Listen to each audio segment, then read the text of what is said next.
Hi hello welcome to my channel Soundarya blogs. Hi friends, ఈరోజు video వచ్చేసి మునగాకు పొడి ఎలా చేసుకోవాలో మీకు చూపించబోతున్నాను అనమాట. వాటికి కావాల్సిన ఇంగ్రీడియంట్స్: మునగాకు ఇలా మంచిగా కాడలు లేకుండా తింపుకోవాలి, మంచిగా వాష్ చేసుకోవాలి. దానికి కావాల్సిన ఇంగ్రీడియంట్స్: ఎండుమిర్చి, వెల్లిపాయలు, ధనియాలు, శనగపప్పు, చింతపండు, కొంచెం జీలకర్ర, నిమ్మకాయ అంత చింతపండు, కొంచెం కరివేపాకు.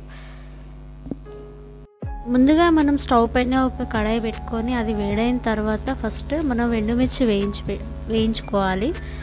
సో కొంచెం ఆయిల్ వేసుకొని వేయించుకుంటే మంచి టేస్ట్ అనేది వస్తుంది. సో ఇలా మంచిగా సిమ్లోనే వేయించి పెట్టుకోవాలి. హైలో పెడితే ఏంటంటే మొత్తం మాడిపోతాయి కదా. సో మనమైతే సిమ్లోనే పెట్టి మంచిగా వేయించుకోవాలి. ఇవి వేగిన తర్వాత శనగపప్పు ఫస్ట్ వేయించుకోవాలి.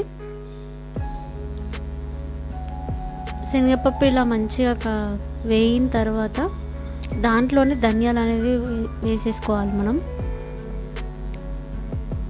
ఇలా ధనియాలు వేసుకొని కొంచెం జీలకర్ర ఉంది కదా, ఆ జీలకర్ర కూడా వేసేసుకొని కలుపుకోవాలి.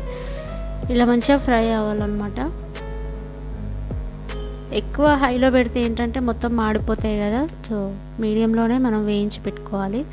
ఇవి వేగిపోయిన తర్వాత దాంట్లో ఒక 2 స్పూన్స్ ఆయిల్ వేసుకొని, మునగాకు ఉంటుంది కదా, సో మనం మంచిగా వాష్ చేసుకొని పెట్టుకున్నాం కదా, మునగాకు మంచిగా ఉడికించుకోవాలి ఆయిల్లో.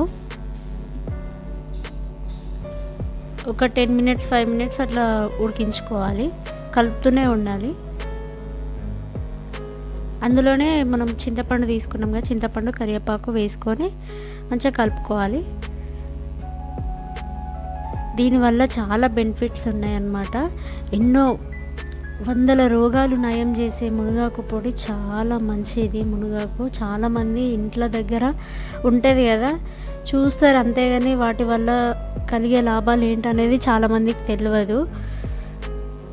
సో దీన్ని తినడం వల్ల ఈ ఆకు ఎంత బెనిఫిట్ అంటే 300 రోగాలను నయం చేసే మునగాకు ఇది. సో చాలామంది తప్పకుండా ఇది మాత్రం వినియోగించుకోండి. సో ఇలా మంచిగా కుక్ అయిపోయింది, చూసారు కదా. ఇలా మంచిగా కలుపుతూ ఉండాలి.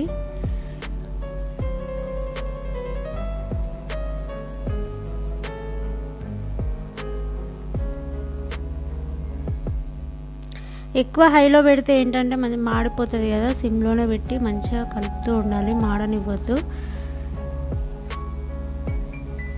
మంచిగా వేగిన తర్వాత మనం ఎండుమిర్చి వేయించి పెట్టుకున్నాం కదా, సో అదైతే మనం గ్రైండ్ చేసుకుందాము. ఫస్ట్ ఎండుమిర్చి అనేది గ్రైండ్ చేసుకోవాలి.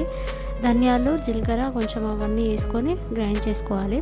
అది గ్రైండ్ చేసుకున్న తర్వాత దాంట్లోనే మనం మునగాకు వేసుకొని 1 స్పూను సాల్ట్ వేసుకోవాలి, వెల్లిపాయలు వేసుకొని మంచిగా మెత్తగా గ్రైండ్ చేసుకోవాలి. సో ఫైనలీ మంచిగా పొడి అయితే అయిపోయింది. వేడి వేడి అన్నంలో తింటే ఉంటుంది చూడు, అసలు సూపర్ టేస్ట్. అసలు నాన్ వెజ్ కూడా అంత పనికిరాదు, అంత బాగుంటుంది. తప్పకుండా ఇంట్లో ట్రై చేయండి, హెల్త్కి చాలా మంచిది. పదే చెప్తున్నాను కదా. సో హెల్త్కి నిజంగా 100% 200% హెల్త్కి చాలా మంచిది. వేడి అన్నంలో కానీ ఇంకా టిఫిన్స్ చేసుకుంటారు కదా, దోశ, ఇడ్లీ, అట్లా వాటిలో కూడా చాలా బాగుంటుంది. ఒక్కసారి ట్రై చేయండి. సో వేడి అన్నంలో నేను కలుపుకుంటున్నాను. అసలు అమేజింగ్ అనుకోండి, సూపర్ ఉంది. నాకు చాలా